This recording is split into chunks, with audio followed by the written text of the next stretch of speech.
All right, let's talk a little bit about Elizabeth Warren, because she's the head of the Consumer Financial Protection Bureau, and she is 176th Native American, which means she's about as Native American as I am svelte. If you just take 176th of my body fat count, I'm an Olympic contender. I am. I'm a swimmer right here. Anyway, she's been tapped to speak at the DNC. She's going to be there with the direct descendant of the first slave, who also happens to be the first Jewish, Asian, female, gay, Latin socialist president ever, Barack Obama. Together, they have hit the disenfranchisement jackpot. She has a new plan for America now, and here it is. In Massachusetts, you deserve each other.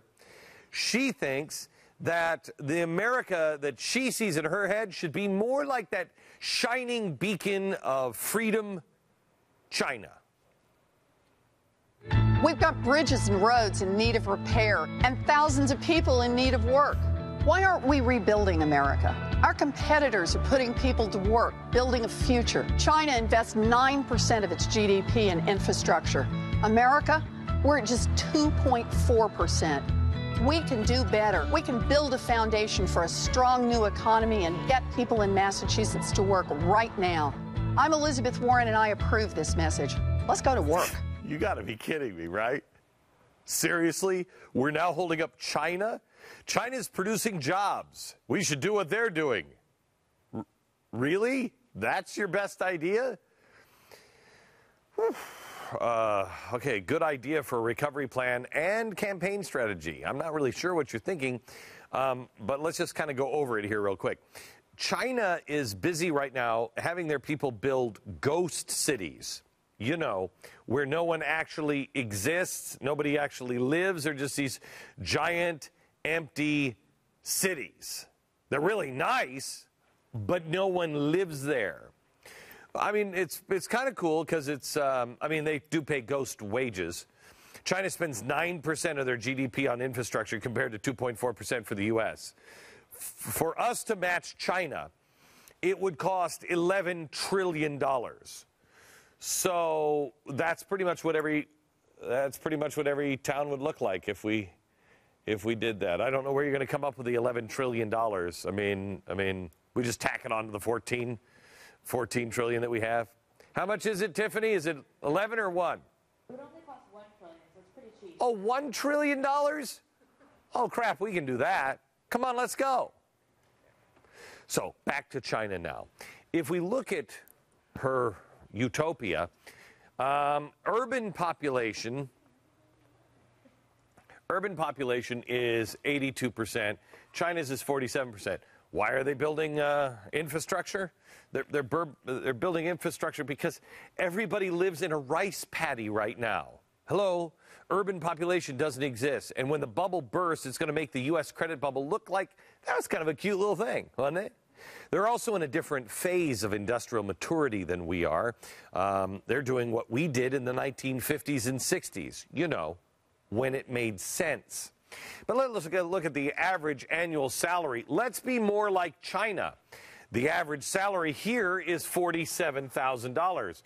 Elizabeth says, let's be more like the people who are paying $6,700.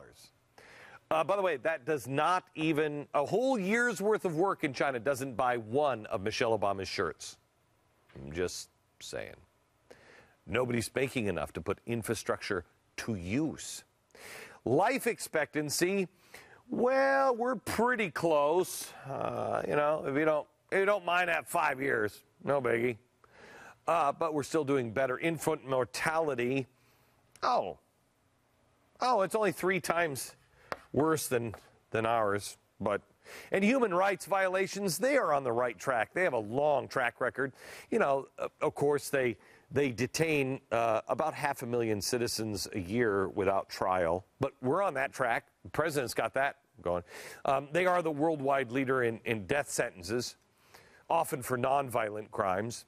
They monitor individual internet activity and shut down entire sites and publications. They have that lovely training program. Have you heard about this? I love this. It's RTL, Rehabilitation Through Labor. Hey, Who was it that said work will set you free? The U.S. has eminent domain and individual mandates. Not really a bright spot. Traffic jams, just as a bonus here. You know, you have 2 rush hours per day. They've had traffic jams in China that are 60 miles long and last 2 weeks. So, I mean, they do need the infrastructure, don't they? Oh, and by the way, they kill little girls. I mean, I shouldn't have just said it that way. I mean, don't kill all little girls. If they're really good gymnasts, then they'll let them live. It'll be great. Take them away from the kids and I mean, from the parents, and they never get to see their parents again. But they're good gymnasts. And the good news is, I mean, unless you're Elizabeth Warren and you're a girl, because then this would be a bad thing, because they do kill all the little girls. But look at the upside. That's free birth control, really. I mean, the government's paying for birth control. So if, you know, we were China, maybe Elizabeth Warren and her Indian heritage wouldn't have lasted so long. You know, she probably would have been dead by now, because she's a girl. Make your choice, America. Mao lovers or realists? From Dallas, good night, America.